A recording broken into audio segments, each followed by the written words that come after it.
मेहरबानी करा. सर्वांसाठी मेहरबानी. आतमध्ये कधीही येणार नाही ही सर्वांनी काळजी घ्या. फक्त जरांगे पाटील आतमध्ये येणार आहे. कोणीही आतमध्ये येणार नाही. समोर रस्ता करा.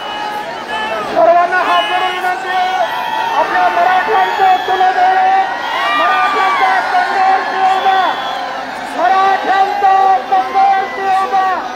मराठ्यांचा पांडुरंग मराठ्यांचा न्यायदाता मनोज दादा जरांगे तुम आगे बढ़ो. मनोज दादा जरांगे तुम आगे बढ़ो. मनोज दादांना बाले किल्ले. मनोज दादा जरांगे पाटलांचा बाले किल्ले. आपल्या सर्वांचं सदास्थान आपल्या सर्वांचं संघर्ष आदरणीय मनोज दादा जरांगेंना सगळ्यांनी आपल्या उघड्या डोळ्यांनी पाहून आपल्या डोळ्यामध्ये साठवायचं. कुणी गाडीच्या बाजूला जाऊ नये. त्यांना व्यवस्थित रस्ता करून देणे आपली सगळ्यांची जबाबदारी आहे. सगळ्यांनी दादांना छत्रपतींच्या पुतळ्याकडे उद्या काळजी घ्या. स्वतः